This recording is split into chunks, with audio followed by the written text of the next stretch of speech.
All right, Eddie and Christopher, there has been a lot happening in the world in the last couple of weeks since we recorded our last State of the Consumer. Markets plummeted, madness ensued, people paused, big financial decisions. So let's do a quick rundown on what that means and what's been happening over the last couple of weeks and how this can kind of people who are running their own businesses, they're category designers, they're working for companies, how this might impact them, and particularly what this means for super consumers and sales, and just a couple of things to consider going into the next unprecedented time of uncertainty. Well, yeah, I mean, you can see it in the data.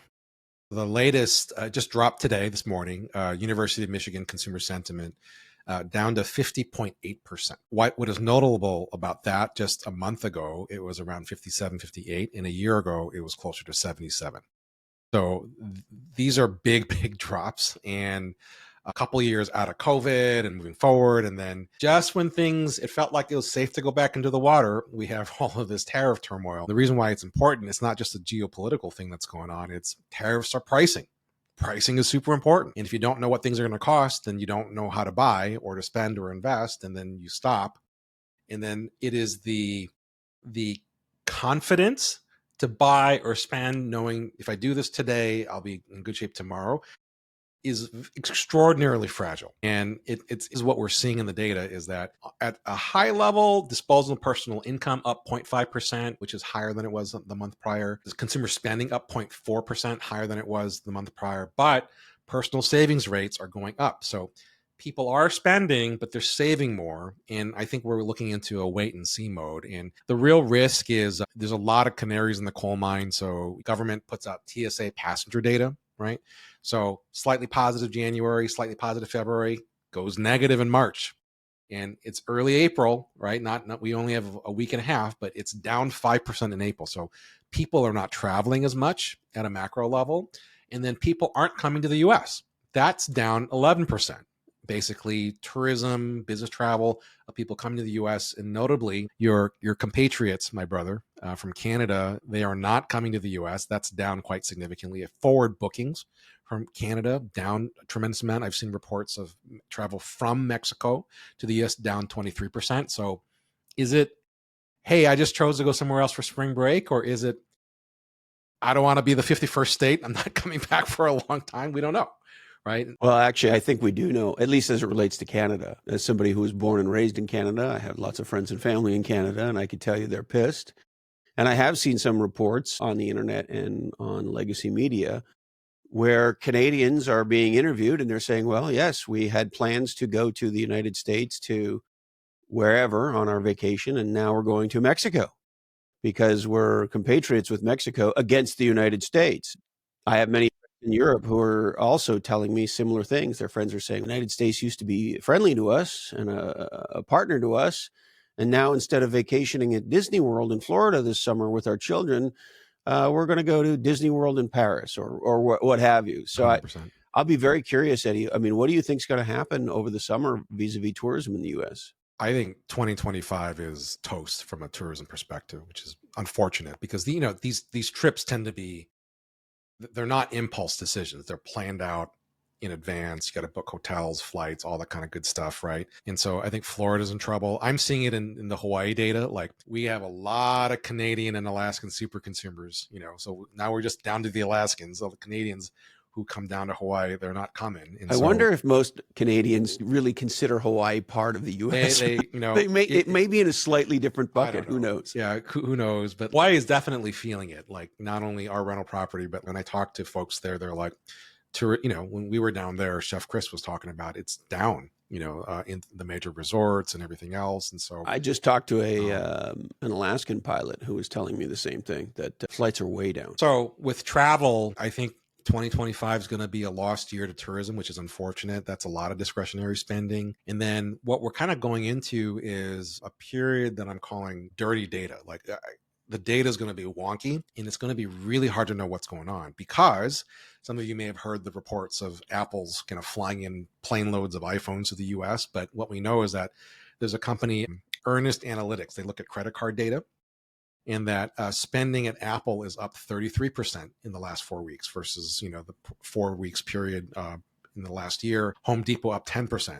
Ford is extending its employee discount to everybody out there. And I think what a lot of companies are kind of counting on is a lot of forward buying now before a price of, increase basically comes into effect. And so Q1 might actually look pretty good. March data might look good. April data might look good.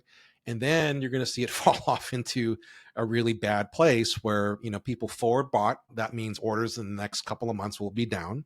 And when companies see that, they're going to, hopefully they're not stupid and they see that, they're going to react rationally and pull back on production. And so what we're actually looking at is a pandemic like pendulum swinging far to the left, too much supply, far to the left, too little supply, and pricing gets out of whack. And so it's going to be a really hard, like we had a very good inflation print, 2.4, 2.5%, down from 3%. But I can only imagine, I would not be surprised if inflation ticked up again in the near term because people are buying forward, limited supply, pricing goes up.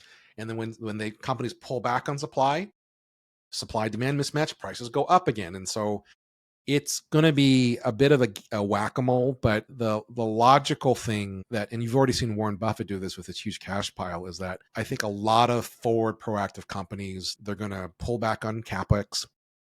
They're going to delay hiring, maybe accelerate layoffs. We just also saw the Toby Shopify announcement of like, hey, before you hire anyone, make sure you're maximizing AI all the way throughout. So I think people are going to feel uncertain about their jobs. B2B investment's going to be low. And it becomes a bit of a self-fulfilling prophecy at that point where, is the economy bad?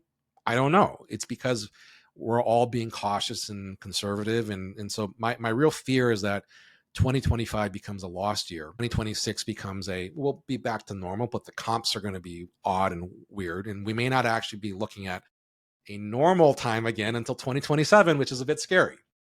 So there's a lot of moving parts here that I think companies are appropriately cautious about. I think the last comment that I'll make is, and we've been preaching about this for a while, is that there are safe havens, and these are largely categories that are not impacted by tariffs on physical stuff. So digital products, right? Experiences, our good friend Joe Pine, the experience economy will do very, very well in this regard. And then companies with local domestic supply chain will be far less affected, right? So Netflix had a great Q4. They're kind of back on track. I expect Netflix to continue to do well in this environment because, if I'm not going to travel, then I guess I'll stay home and watch Netflix, right? You're going to see companies like Tesla where the tariffs will impact them because they import some batteries and rare earth minerals, but they have by far the best local supply chains, not only in the US, but also in China, right? And so you're going to see the GMs and the Fords who are reliant upon the China market, and they've been struggling there. That's going to pull back. They're going to struggle with domestic production as their pricing goes up. And then Tesla's another mix of, they're becoming increasingly a digital company as they, push forward on their software and everything else. And so, and then probably the last one that I kind of made a note of was Domino's Pizza. Again, local supply chain, far more digital of a company than a lot of other companies. Both Domino's and actually McDonald's, I suspect will do well as trade ups. And if you've ever seen, there's a great meme going around is like McDonald's today versus McDonald's when we were growing up, Christopher. Like it's all tech and beautiful, huge screens now. And back in the day, it was like the plastic tree with the face on it and all the kind of grubby stuff. Yeah, but I go in there. First of all, I don't go in there very often, but I probably have maybe 4 to 6 Egg McMuffins a year. I know what, I'll be up early and I'll be driving by and maybe I'll get a whiff. And so I like a sausage Egg McMuffin a handful of times a year. I go in there now and I'm greeted by a bunch of fucking iPads, giant iPads. And I don't know how to use them. And, for some of us here, this is not an improvement at all. I want to talk to a human being and say, hey, I would like a sausage Egg McMuffin, please.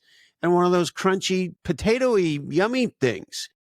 And, that's what I'd like. But go figure that out on the iPad if you're above a certain age.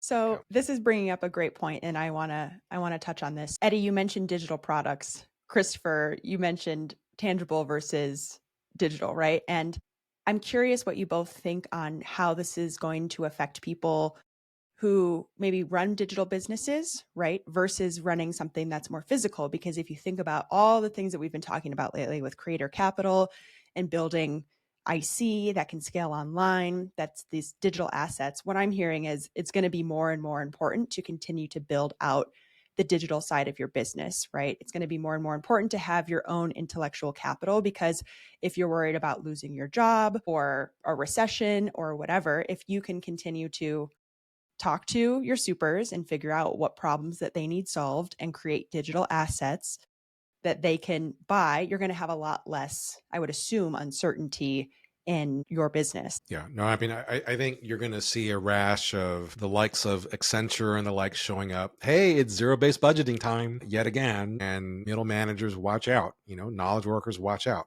I mean, it's if you have the things that used to give us prestige, a big title and a big salary, are albatrosses around your neck. You are FBI most wanted. Get them out of the company now, right? Unless you are a direct, engineer, contributor on the product side, there's going to be someone cheaper and younger than you on that front. And again, I think as we saw with the Shopify thing, is that the very best people will get paid more because they're going to be that much more productive with AI. And if you're kind of in the middle of the pack, if you have not had an outcome in your career, now is the time to go get one before it's too late. The other thing, Katrina, I think to your point, that's really important to underscore, and I was just double checking here on Supergrok, the services sector in the United States is 77 to 80% of US GDP.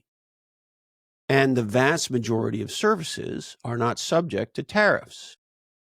So just to underscore your point, Kat, those of us in the digital products business, if you sell a digital product like a book or a course or software or things along these lines, typically they are not subject to tariffs. So like right now in our little business, we're selling courses, we're selling books, we're selling community participation and membership with the Category Design Academy. All those things are happening in the digital world right now, and there's been no effect to our business. And yet if you're Apple, you're shitting because you manufacture a meaningful percentage of your product in China. And so the point being, I think the interesting part of this is with almost 80% of the US economy being service oriented, are the tariffs a big issue? Of course they are. Physical goods are critical. However, they're only roughly 20% of the economy. And if you're if you're a creator capitalist, that is to say, you're somebody who creates intellectual capital and monetizes that intellectual capital, the degree to which you do that as a service and or in the digital world is the degree to which you are more than likely not going to be affected personally by these tariffs. And interestingly enough, this has hardly been talked about. I think you hit the nail on the head, because the look in the mirror time for folk is exactly the decision tree you're laying out. If you have a job in a goods category, look yourself in the mirror and say, is my product, my category, my brand strong enough to withstand 10% price increase or even 100% price increase? And for the very best companies, the answer is going to be yes. And you know what? You probably will weather the storm. There's going to be M&A where you pick up some of the weaker companies along the way, and you may end up being one of the 10% that does well in the crisis there. However, if you take the tariffs out of the question, if you look at yourself in the mirror and say, could I raise my pricing 10%? And if you are scared and you soil your pants, time to look for something else. Right. There might be, you either go to a strong goods company, or as Katrina, you were saying, like move to a services business. And by the way, just like content about the content is the most important kind of content, a service about the good may be the easiest thing that you can do to create a service of how do you navigate this new world of price increases and what's worth it and what's not worth it. Right. We talked about Netflix. I suspect that as their content proliferates, there's going to be a sommelier service of like, we sit down, we want to watch something. Can somebody curate the heck what we want to watch? So we're not spending 30 minutes like, how about this? How about this? How about this? Right. Just look at all the new categories that were created during the pandemic. Sourdough bread went off the charts. Like there was just so many things that I think because people were stuck at home that you wouldn't have even have thought that was going to be a popular thing or that was going to be a new category. And part of this too is, like you were saying, Eddie, you almost have to look into the future, right? And backcast and say, what could be happening during this next year and a half, 2 years? Maybe there's some similarities to the pandemic. Maybe there's some similarities to past recessions, right? Can you recognize the patterns and think about what might people need? What might my supers be interested in? And obviously, no one's ever going to be able to predict all the trends, but can you be proactive about trying to solve those problems or creating something new that people might need during this time? 100%. I think the backcasting one is great framing for it. And it's, new categories are always going to beget new categories. And some of the data that we've shared and written about is, I think 50% of the people over the age of 50 are going to be pushed out of your industry, not on your terms. And I think what the tariffs are showing is that if you are in a legacy goods category that is subject to tariffs, and you're probably going to be pushed out of your category, not on your terms. And so the world is going to be divided into one of two types of people: the reactive people and the proactive people. And I think all of us from the pirate ship are encouraging you to be on the proactive side, because in as much as this is kind of exposing the weak underbelly of the goods economy or undifferentiated companies and brands, that AI has never been more opportunistic and powerful. It's an extraordinary time to create a services or an experiential business. It is an extraordinary time to be a creator capitalist, and these are things that you do not have to leave your day job to do. You can do them now, and actually we would recommend that you do it now. But the important part is to commit the time to starting now versus waiting for it to happen to you. So Eddie, I got a couple of points to make that lead to some questions about what you think about consumer sentiment. So I was just double checking. According to SuperGrok, the average rate of return of the S&P 500 over the last 50 years, from 1975 to 2024, is about 11.9%. So let's call that 12%. Assuming dividends are reinvested. They say adjusted for inflation, the real return is 7.8%. So let's just call it 8%. So that's a pretty great return. And yet when the market freaks out, lots of people sell. I didn't sell for the exact reason that I know that if you leave your money in the market, you're going to get 8% over time. So that's kind of point A. And I'm always surprised that that is not more understood. So that's the first point I wanted to make. The second point I wanted to make, I just did some double checking. So since the Trump tariffs hit, the S&P 500 dropped about 17.6%. But since he did the pullback, they've recovered roughly 9.4%, still down 6.4% pre-tariff as of April 11th. So that's the first thing. So we're still down, even though we had a rally and then we had a sell-off. And the reality is we're still down almost 6.5%. So that's point A. Point B, according to SuperGrok, since Trump took office, there has roughly been 2.2 trillion in commercial commitments from foreign companies or governments to invest in the United States. 2.2 trillion. So we've had a 6.5% roughly drop in the S&P 500 and a 2.2 trillion committed investment level in the United States. How much do you think any of these things affect people's day-to-day lives, influence their buying, influence their behavior? Yeah. I mean, if you kind of look at the world in three buckets, you have the two super consumers that are propping up the government, or the GDP, which is the government is one, right? And that's at risk because of Doge, right? So all the fraud and abuse are going to be rooted out. The second one is the ultra wealthy, the top 1%, top 10%. They're driving most of the discretionary spending. And then it's kind of everybody else, a lot of whom are not invested in the market, right? So the latter camp, if you're not invested, I can check if you want. I think about 60% roughly of Americans have investments in the stock market. Yeah. But I'll double check.